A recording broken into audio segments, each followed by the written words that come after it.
Assalamualaikum warahmatullahi wabarakatuh.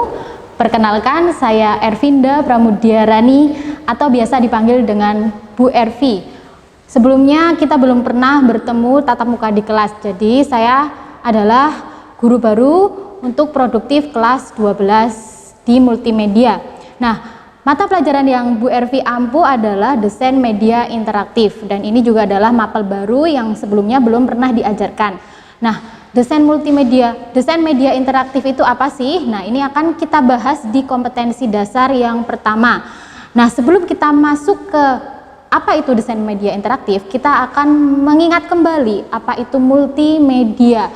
Mungkin di kelas 10 atau kelas 11 kita sudah belajar tentang multimedia banyak, tapi sedikit mengingatkan apa definisi multimedia. Nah, multimedia itu terdiri dari dua kata, yaitu multi dan media. Nah, dari bahasa apa sih itu? Bahasa Latin. Jadi multi dan medium ya.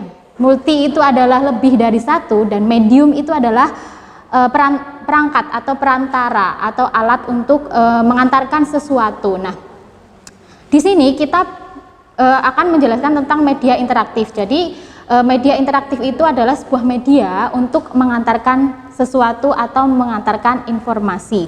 Oke, langsung aja. Ini nanti untuk definisi-definisi menurut para ahli akan lebih dijelaskan lagi di dalam modul di e-learning ya. Nanti kita akan lebih ke klasifikasi multimedia. Nah, klasifikasi multimedia itu apa saja sih? Nah, itu menurut jenisnya itu ada dua ternyata. Selama ini mungkin kita tidak mengetahui klasifikasinya. Nah, ada dua. Yang pertama adalah menurut jenisnya. Nah, menurut jenisnya itu adalah multimedia linier dan multimedia interaktif.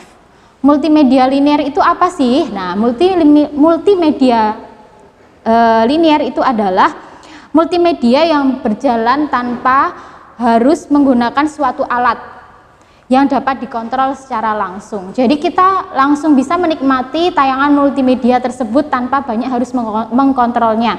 Seperti kita kalau menonton TV atau kita menonton film, kita hanya menghidupkan channelnya saja, kita tidak perlu harus input data atau apapun itu. Itu namanya adalah multimedia linier. Dan yang kedua adalah multimedia interaktif.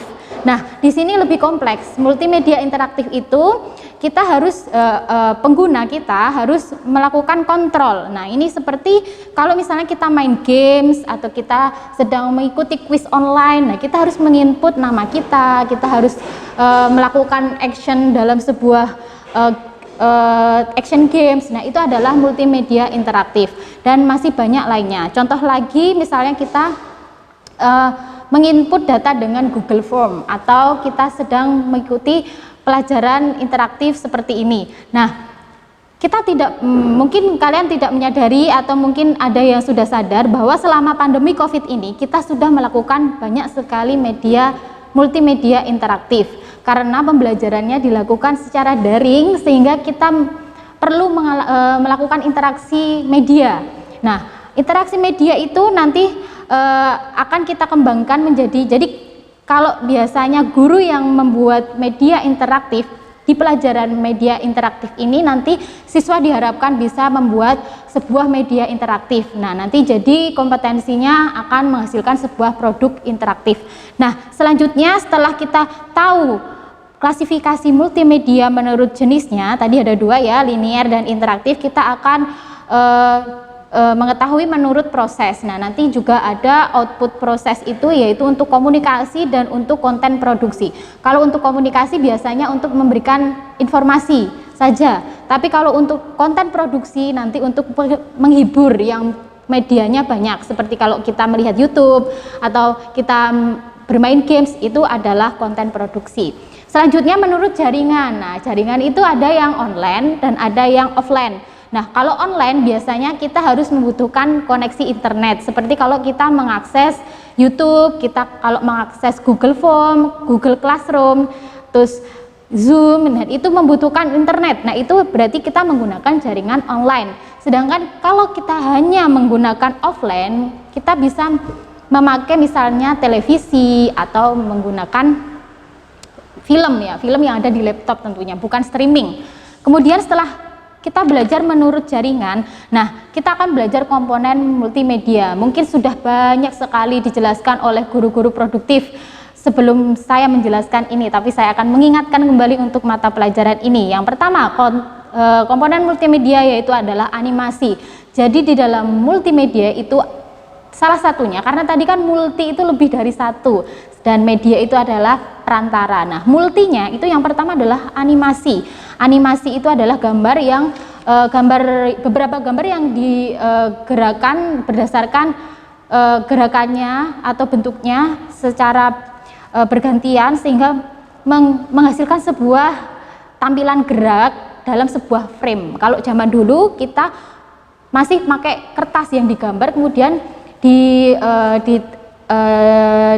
dipindah-pindah seperti itu. Kalau sekarang kita sudah bisa menggunakan aplikasi untuk membuat animasi frame by frame. Nah, untuk yang kedua setelah animasi yaitu image. Nah, kita sering sekali membuat karya multimedia menggunakan image atau gambar. Nah, ini kita kalau image dan gambar sudah jelas ya. Kemudian yang ketiga adalah teks. Nah, kita sering menggunakan teks karena kita kalau misalnya membuat subtitle atau misalnya membuat cerita dalam bentuk teks di dalam sebuah video, itu sering kita menggunakan teks. Kemudian yang selanjutnya adalah audio dan video. Sudah jelas ya kalau ini kita sering menemui audio dan video. Kalau audio itu adalah identik dengan suara seperti dialog, seperti instrumen, seperti musik, seperti misalnya ambience, suara petir, suara pukulan meja, seperti itu adalah termasuk ke dalam audio. Kemudian video. Nah, video itu adalah gambar yang bergerak. Nah, seperti yang mungkin terekam di sini adalah sebuah audio yang masuk di dalam tayangan ini dari masjid samping ya. Nah, itu adalah multimedia yang dimaksudkan dengan audio. Nah, nanti untuk apa yang akan kita pelajari selama 1 semester ini, nah itu adalah yang pertama saya akan memberikan materi tentang Google Form. Jadi saya harapkan nanti kalian bisa membuat sebuah media interaksi dari Google Form. Nanti untuk apa saja kontennya nanti kita akan bahas di pertemuan-pertemuan selanjutnya.